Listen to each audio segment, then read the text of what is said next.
Pocket English Podcast from your pocket.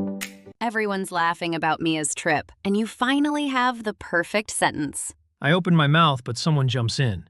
Then the topic changes, and my story is useless. You understood everything. You just prepared too much, too slowly. And I'm scared that jumping in will sound rude. So let's replay this exact dinner. You'll practice 3 short moves. React, add 1 related sentence, and pass it back before the opening disappears. But what was the opening I missed? Right after Mia said, "The rain started the moment we arrived." I remember. Leo laughed, then there was a tiny space. That was it. You could jump in with, "Oh no, that reminds me of my trip. It rained every day. Did you still enjoy it?" So I react, use 1 simple past sentence, then ask a follow-up. Exactly. "It rained every day" is enough. It's related, but it doesn't take over Mia's story. Say it with me. Oh no, that reminds me of my trip. It rained every day. Did you still enjoy it? Your turn. Say the full contribution out loud. "Oh no, that reminds me of my trip. It rained every day. Did you still enjoy it?" That feels much easier than building my whole story first. And notice the timing. You didn't interrupt Mia in the middle. You entered after her sentence while everyone was still reacting. If I wait for complete silence, someone else may speak, and I'm back outside the conversation. Right. Then you spend dinner understanding every word but sharing nothing, even when you have a similar experience. Let's replay it. Mia says, "The rain started the moment we arrived." I say, "Oh no, that reminds me of my trip. It rained every day. Did you still enjoy it?" Good. But Leo is already starting to speak too. Do you stop, push ahead, or change your entry? Don't push ahead just because you started together. Listen for half a second. If Leo continues, let him take it. And if he stops? Then your quick reaction has already shown, "I have something to add." Continue with 1 short sentence. So the reaction is like holding up my hand, but at the table. Exactly. Let's hear the missed version first. Mia says, "The rain started the moment we arrived." I think, rain, trip, past tense. Then I translate my whole answer. While you're translating, what happens at the table? Leo asks about the hotel. Mia answers. Someone mentions the beach. My answer arrives too late. That's the missed moment. Your English wasn't missing, your timing was. I understood everything, but I said nothing. Because you gave yourself 4 jobs: translate, choose perfect grammar, plan a full story, and search for complete silence. There was never complete silence. It was a birthday dinner, not an exam. And you treated light overlap as a mistake. At a lively table, 2 people may begin together. The key is what happens next. If Leo keeps speaking, I stop. If he leaves space, I continue. Good. Now let's replay it faster. Mia says, "The rain started the moment we arrived." You and Leo both start. Oh, same here. Leo says, "Was the hotel okay?" I let him finish. I don't lose my idea, though. I stay ready for the next opening. Mia says the hotel was fine, but the streets were flooded. Leo reacts, then stops. I enter right there. Oh, same here. It rained every day on my trip. Could you still walk around? That works. Your first reaction connected you to Mia's point, even before the rest was ready. And, oh, same here, is short enough to say without planning. Right. It doesn't promise a long story. It simply claims a small place in the conversation. Let me try the harder version. Leo and I begin together, and he continues. Go ahead. I say, "Oh, we had rain too." Then I stop and listen. After Leo finishes, Mia adds, "We couldn't even leave the restaurant." Now I can enter. "Oh, we had rain too. We stayed inside all afternoon. What did you do?" Good. You didn't fight for the first opening, and you didn't disappear. You used the next one. That changes the goal. I don't need to win the moment. I need to stay connected to it.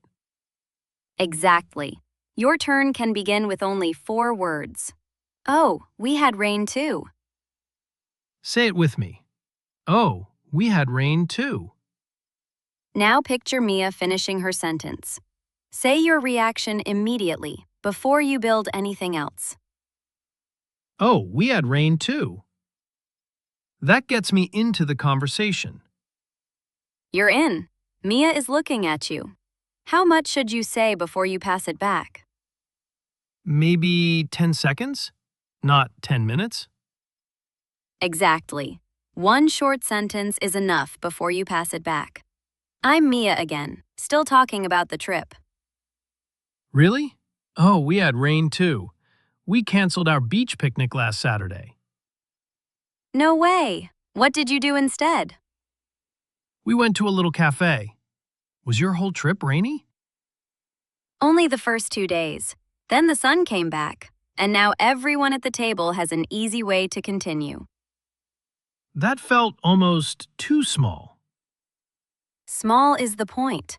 Your simple past sentence, "We canceled our beach picnic last Saturday," connects your experience to Mia's without taking over. My usual version starts with where the beach was, who planned it, and why I bought new shoes. And while you're explaining all that, Mia's trip disappears under your story. A short connection keeps her topic alive. So the useful detail is the one that makes my experience similar to hers. Right. Similar means the experiences share something important here. Rain changed both plans. Not every detail I can remember belongs in this turn. Exactly. Try another version. I'm Mia again. We missed our train in Rome, so we arrived after midnight. That reminds me of something. We missed the last bus home after Leo's birthday last year. Did you catch your first sentence? That reminds me of something, shows your memory is connected before you give the detail. And my past sentence stayed short. We missed the last bus home. Yes, you don't need the street, the weather, or the 3 phone calls. One connection gives the group something new without changing the subject. Let me test the limit. We missed the bus, then called my brother, but he was asleep. So we walked for an hour and found another cafe. That's where a connection becomes a second main story. Stop after the first complete, relevant event. We missed the last bus home. Clean and finished. Now Mia is looking at you. The final move is a follow-up, a short question that passes attention back. So in the scene, I could ask, how did you get to the hotel? Hear the full turn naturally. That reminds me of something. We missed the last bus home. How did you get to the hotel? Reaction. One related past sentence, then a follow-up question. And the follow-up isn't a test. It shows, I added my piece, and I still care about your story. I sometimes ask 3 questions because I'm nervous. 1 is enough. 3 questions can feel like an interview, while 1 open question gives Mia room to answer. What happened next? That's simple. Yes, when the next event matters.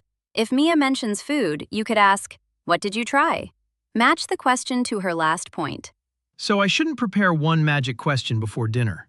Right. Listen for one detail, then ask about that detail. That is why your follow-up sounds natural. Let's test the whole sequence at the table. I want to jump in, but I don't want to interrupt. Listen to the timing. I say, the rain started just as we reached the beach, and you respond as I finish. Same here. We canceled our picnic last Saturday. Did you find somewhere dry? That was a natural opening. To jump in here means entering promptly with a relevant response, not speaking across my whole sentence. So interrupting means cutting off the speaker before the point is clear. My short response came after the point. Exactly. A little overlap on beach might happen at a lively table, but you can hear whether Mia is finishing or continuing. If she continues, I stop and listen. If she finishes, I complete my short turn. Good. Now let's replay the successful dinner from start to finish. Choose your own follow-up when the moment comes. Mia says, our first day was beautiful, but it rained when we planned to visit the coast. Your opening is here. Say your reaction and one short related past sentence out loud. Here's one natural version. Really? We canceled our beach picnic last Saturday. Now choose a follow-up that fits Mia's coast story. Say it out loud before you hear ours. I could ask, what did you do instead? And I could choose, did you visit the coast another day? Both work because they return to Mia's experience. Let's say the full contribution together. Really? We canceled our beach picnic last Saturday. What did you do instead? Your turn. Say the full 3-part contribution out loud. Really? We canceled our beach picnic last Saturday. What did you do instead? That took one breath, and now Mia can answer. Exactly. You joined, connected, and passed it back without delivering a speech. But what if I freeze again and miss that opening? Stay in the dinner. Mia answers, we found a small museum near the beach, and another friend says the museum was excellent. My rain comment is late now. Yes, so don't drag the conversation backward. Use the new detail. I love small museums. What was your favorite part? That isn't the 3-part past experience version. It doesn't need to be. Recovery means joining the conversation where it is now, not forcing the opening you lost. So a missed opening doesn't end my chance. I listen for the next clear point. Exactly. This works beyond the birthday dinner. At lunch, at work, or with friends, you can now join in without waiting for perfect English. I react, add one related sentence in the simple past, and pass the conversation back with one follow-up question. Remember, oh, we had rain too. Really? Same here. And that reminds me of something. Jump in at a clear point. Use one concise, simple past connection, ask a relevant question, and stay with the current topic if an opening passes. So participation is trainable. I don't need a long story or a perfect sentence. I can start small. For 5 minutes a day over the next 7 days, practice one reaction, one simple past connection, and one follow-up question. Before day 7 ends, use the complete sequence once in a real conversation. Which moment is hardest for you in a group conversation? Jumping in, adding your experience, or asking the next question? Tell us in the comments, and let's support each other. You already know what to do. Listen for one clear point, make one short contribution, and let the conversation continue. Thanks for learning with us. Bye for now.